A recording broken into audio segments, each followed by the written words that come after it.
Praise the Lord. Bien-aimés, je remercie Dieu pour vos vies. Je remercie Dieu spécialement pour ta vie, pour tout ce qu'il est en train de faire dans ta vie et sa grande grâce qui se repose sur ta vie. Nous allons continuer notre enseignement tel que nous l'avions débuté au départ dans Marc et nous avions la continuité qui se poursuit en Matthieu 17.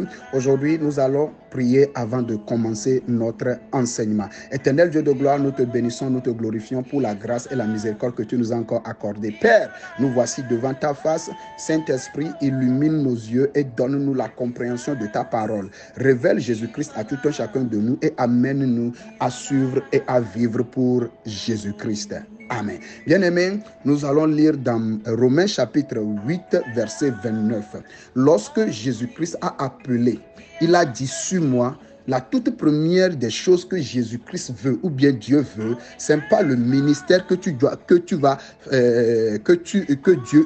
utiliseras à accomplir. Non, ce n'est pas ce que Dieu fera au de ta vie qui est très capital ou bien important à Dieu, mais la vie vient en première position. Donc nous allons voir que celui qui nous a appelés, celui qui dit sur moi, qu'est-ce qu'il veut construire en toi? La toute première des choses que Adam et Ève ont perdu dans le jardin d'Éden, c'est ce que Dieu veut reconstruire en nous d'abord. Et lorsqu'il voit que nous sommes bien équipés à le représenter, en ce moment-là, Jésus-Christ nous enverra. Vous allez voir, lorsque tu lis ta Bible correctement, tu sauras que Jésus-Christ n'a pas, de même coup, il a appelé les disciples, il ne les a pas envoyés en même temps. Il a pris son temps pour les former. Former ici veut dire développer en eux la capacité de pouvoir cerner le bien et le mal.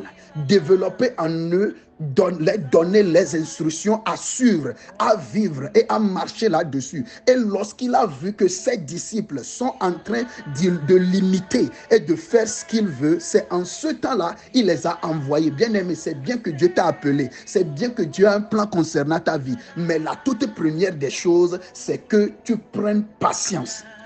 Tu te laisses conduire par Dieu. Tu ne te lèves pas pour faire ta propre volonté, non, mais tu laisses Dieu, le Dieu créateur du ciel et de la terre, te former d'abord. C'est pourquoi dans Romains chapitre 8 verset 29, il a dit, ceux qu'il a appelés, il les a aussi prédestinés à être semblables à l'image de son fils, afin que son fils fût le premier-né parmi plusieurs frères et sœurs. Bien-aimés, ici nous voyons que Jésus-Christ, lorsqu'il est venu, il n'est pas venu pour la religion, mais il est venu afin que la vie qui se mène, ou bien la vie prévue par Dieu, que Adam et Ève manifestent sur la terre et ils ont échoué. Jésus-Christ est venu pour nous enseigner à vivre de telle façon, afin que le monde voit une différence entre nous et eux, afin que la religiosité, ceux qui sont dans la religion, ceux qui prônent la religion, voient que suivre Jésus, ce n'est pas les activités religieuses, mais c'est le caractère qui est très important. C'est le caractère. C'est pourquoi Jésus a pris son temps pour former les disciples.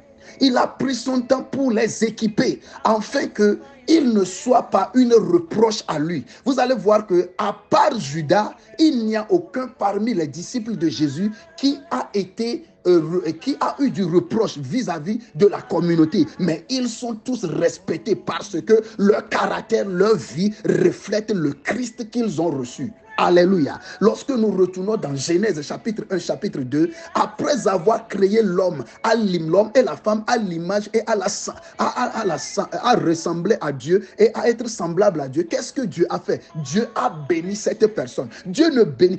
Bien-aimés, nous les chrétiens, nous qui suivons Jésus-Christ, nous devons avoir cette compréhension qu'il y a une différence entre la bénédiction de Dieu et les biens matériels. Les biens matériels sont nécessaires pour nous, mais ils sont la dernière partie de notre bénédiction. C'est la dernière partie de notre bénédiction. C'est pourquoi la Bible dit dans Matthieu chapitre 6, verset 33, « Cherchez premièrement le royaume et sa justice, et toutes choses vous seront données en plus. » Vous allez voir que lorsque Satan s'est présenté devant Jésus, il a dit, si tu t'agenouilles et que tu me serves, je te donnerai tous les royaumes de ce monde parce qu'il m'a été donné. Ce qui veut dire que ce que Dieu a donné à Adam et Ève, ils ont perdu les royaumes de ce monde, y compris. Jésus-Christ est venu pour nous récupérer toutes ces choses. Mais le point de départ, c'est le caractère de Christ en nous. C'est être à l'image de Christ dans la communauté, dans la société. C'est de ressembler le Christ et non pas être différent de lui. Alléluia.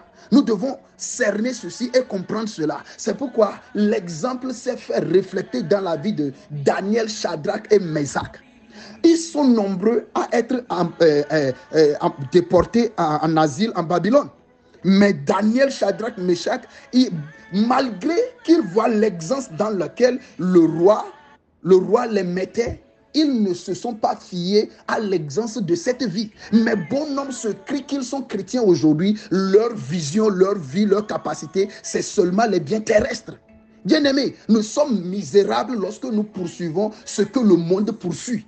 Nous devenons misérables devant Dieu. Mais lorsque nous connaissons que notre vie, c'est le caractère d'abord, et nous prenons du temps, nous laissons le Saint-Esprit former le Christ en nous, c'est en ce temps-là que Dieu conférera sa bénédiction sur nous. Dieu relâchera sa bénédiction sur nous. Donc le caractère est vivant. Bientôt nous allons célébrer encore la Pâque.